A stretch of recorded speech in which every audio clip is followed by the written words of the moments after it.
انسان کے دل میں دو فطری جذبے انسان کو پیدا کرنے والے نے رکھے، ایک کسی کے ادب کا، کسی کی تعظیم کا، کسی کی ناراضگی سے ڈر کا، سزا کے خوف کا، اور ایک کسی کے جلال کا احساس، اور اس احساس سے پیدا ہونے والی دل کے اندر خوف اور ہیبت کی کیفیات ہر انسان کے اندر ہے۔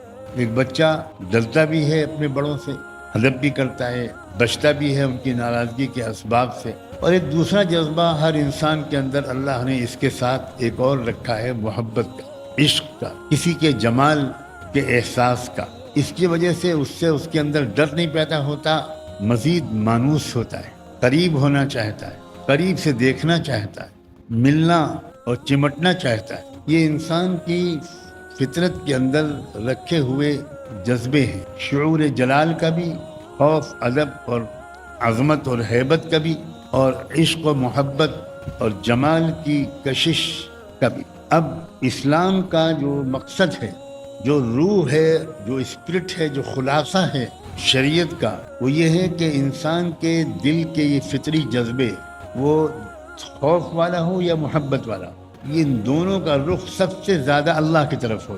سب سے زیادہ انسان اللہ کی پکڑ سے ڈرے، اللہ کی ناراضگی سے اس کے دل میں ایک خوف اور ہیبت پیدا ہو، اور سب سے زیادہ انسان کے اندر کشش اللہ کو دیکھنے اور پانے کی ہو، اس کو راضی کرنے کی ہو۔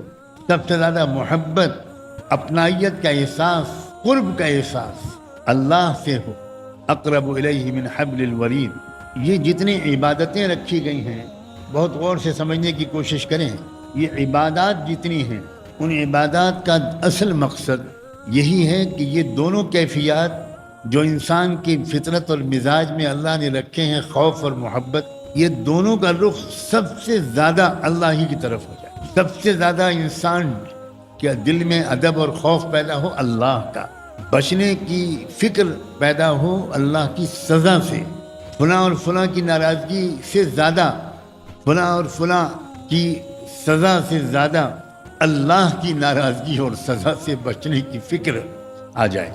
اسی طرح سب سے زیادہ محبت، انس، اپنائیت، قرب کا احساس، کسی کی سراپا جمال شخصیت کی کشش، سب سے زیادہ بندے کے لیے اللہ کا شوق ہو جائے، اللہ کا کہ دیدار کا شوق، اللہ کو پا جانے کا شوق، اللہ تعالیٰ کی طرف سے مغفرت کا ایک پروانہ مل جائے، اس کا شوق۔ یہ دونوں چیزیں عبادات کا اصل مقصد ہی ہے۔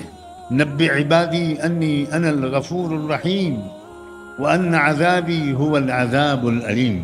اللہ کے غفور الرحیم ہونے کے استحضار سے امید پیدا ہوتی ہے، محبت کا جذبہ بڑھتا ہے، اور وان عذابی هو العذاب العلیم، اللہ کے عذاب کا تذکرہ سن کر ڈر کا احساس بڑھتا ہے۔ اب تقسیم ہے اعمال میں، عبادتوں میں، نماز اور زکوٰۃ۔ یہ نماز اور زکوٰۃ کے اندر جو چیز غالب ہے وہ ہے ادب، احترام، پکڑ کا خوف۔ اس خوف کی وجہ سے جو انسان پر ایک ہیبت طاری ہوتی ہے، اسی کو خشوع اور خضوع کہتے ہیں۔ قد افلح المؤمنون الذین هم فی صلاتهم خاشعون۔ تو نماز کے اندر جو کیفیت ہونی چاہیے، اس پر غلبہ ہوتا ہے احساس جلال کا، اللہ تعالیٰ کا خوف، ادب، احترام۔ ملک الملوک کے دربار میں ایک غلام حاضر ہے تو نہ کھجلائے گا، نہ ادھر کپڑوں سے کھیلے گا، وہ تو ایک کپ کپی طاری ہوگی اس کے اندر، ظاہر پر یا کم سے کم باطن پر۔ تو نماز جو ہے یہ ہمارے احساس جلال، خوف کے پہلو کو ہر دم تازہ کرنے اور تازہ رکھنے کے مقصد سے اللہ نے نماز دی۔ اب اگر آدمی نماز پڑھتا رہا، اس کے اندر اللہ کا خوف نہیں پیدا ہوگا، اللہ تعالیٰ کی ہیبت اور اس کا ڈر اس کے دل میں دھیرے دھیرے بڑھا نہیں، تو بہت فکر کی بات ہے کہ اس کی نماز مؤثر کیوں نہیں ہو رہی، اس کی نماز اس کے مزاج میں تبدیلی کیوں نہیں پیدا کر پا رہی۔ ان الصلاۃ تنہی عن الفحشاء والمنکر۔